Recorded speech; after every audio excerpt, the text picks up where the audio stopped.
Ukraine crisis. Dozens of people were killed in rocket strikes by Russian forces on the Ukraine city of Kharkiv on Monday morning. Earlier, Ukrainian Interior Minister advisor Anna Herashchenko said, Kharkiv has just been massively fired upon by Grad's rockets. Dozens of dead and hundreds of wounded, he said in a post on Facebook. Talks between Russia and Ukraine have ended. Russian news agency TASS reported citing a source. Meanwhile, at the request of the Ukrainian government, French President Emmanuel Macron has spoken to Vladimir Putin.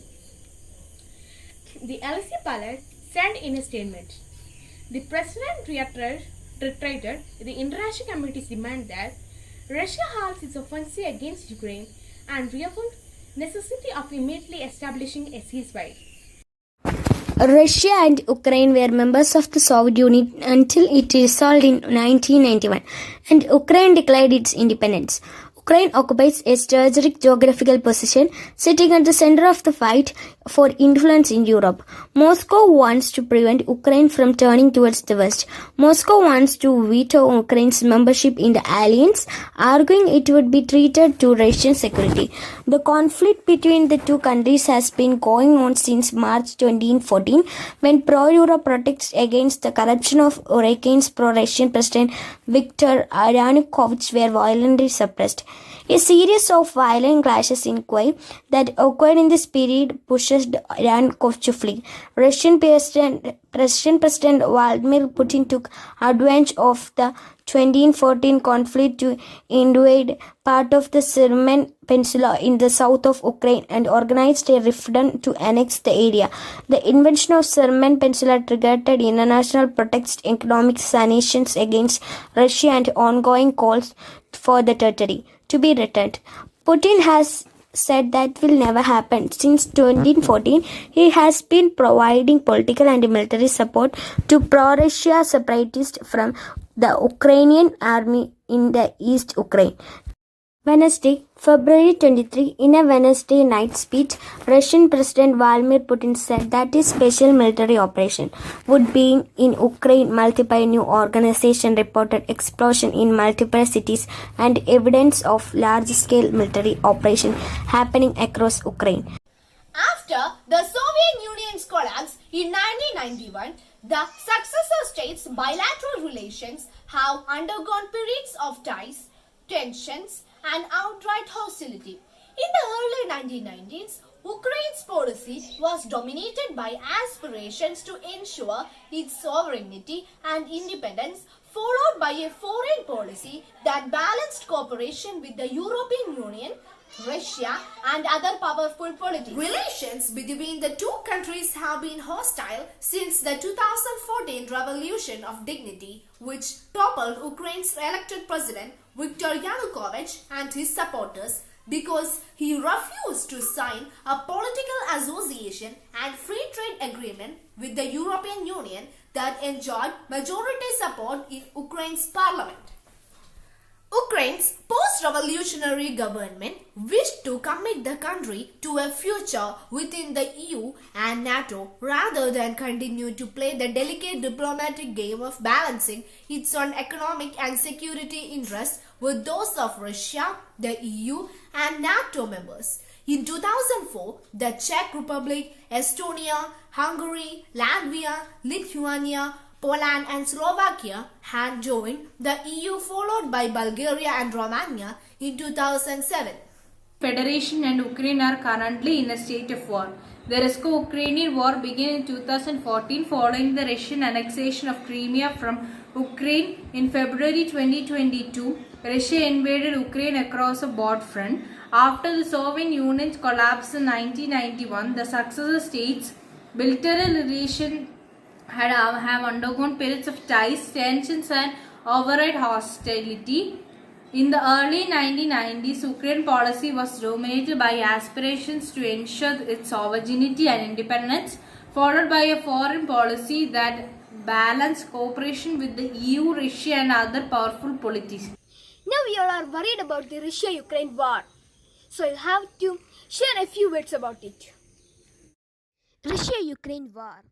The war has lost peace not only in the region but the whole world in crisis. This situation upsetting the global economy. This causes the price of all our daily necessities to go up. Also, the women and children suffer unspeakable atrocities and numerous crises and many difficulties in the country. So, war and riots not the answer for anything. It is pain of homelessness and loss of loved ones. So, we can pray for our world's leaders to stay away from wars and riots. Also, we can pray for them to work for the peace and upliftment of the nations of the world. Ukraine and Russia.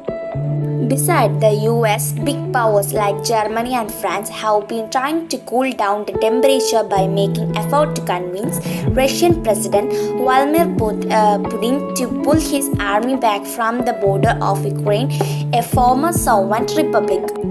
In April 2014, demonstrations by pro-Russian groups in the Donetsk region of Ukraine escalated into a war between the Ukrainian military and Russian-backed separatists of the self-declared Donetsk and Luhansk republics.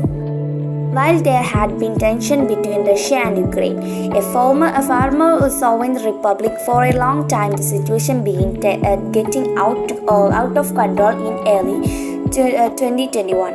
In January last year, Ukrainian President Volodymyr Zelensky urged US President Joe Biden to let Ukraine join NATO. The angered Russia, which started sending troops near its Ukraine border for training, exercising in spring last year and increased in during autumn. By December, the US began hyping up the employment of the Russian troops, and President Biden warned of service sanctions if Russia invade Ukraine. Russia has demanded that the West gives a late-blinding guarantee that NATO will not hold any military activity in Eastern Europe and Ukraine. Vladimir Putin claims Ukraine is a puppet of the West and was never a proper state anyway.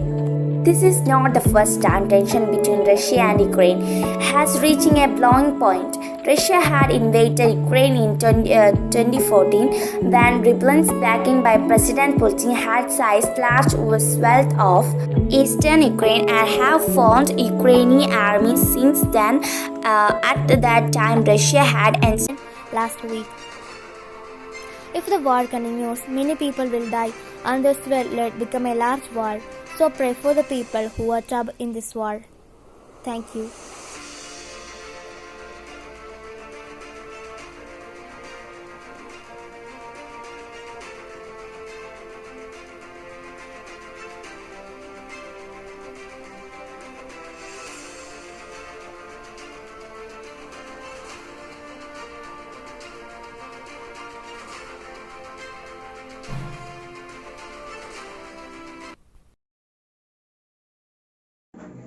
Russia and Ukraine War. Russia-Ukraine war is an ongoing war primarily involving Russia, pro-Russian forces and Belarus on one side and Ukraine and its international supporters on the other. Conflict began in February 2014 following the Revolution of Dignity and focused on the status of Crimea and parts of the Donbas. The Indo-Soviet condition for 20 years. And Russia also gives us many weapons and aircraft engines, such as many helps for us. And when India and Pakistan get war, they have sent many of their aircrafts and water carriers on us. And let us see why the world police or America is not responding in this war. The main reason that America is not responding is the Russia has given them a message that if they will respond on this war, Ukraine borders with 7 countries: Poland, Slovakia, Moldova, Romania, Hungary, Russia, and Belarus. Ukraine is subdivided into 24 provinces and 1 autonomous republic. The vast majority of people in Ukraine speaks Ukrainian. Today I am going to say about history of Russia and Ukraine. Russia is the largest country in the world and Ukraine is the second largest country in Europe after Russia. The present borders of the Russia have been mostly round since 1956 and have remained the same after the dissolution of the Soviet Union until in 2014 when Crimea was annexed by Russia from Ukraine. Relations between two countries have been hostile since the 2014 resignation of Destiny, which stopped Ukraine's elected president Viktor Yanukovych and his supporters. Ukraine's post-revolutionary government wished to commit the country to a future within the EU and NATO rather than continue to play the delayed diplomatic game of balancing its own economic and security interests with those of Russia, the EU and NATO members.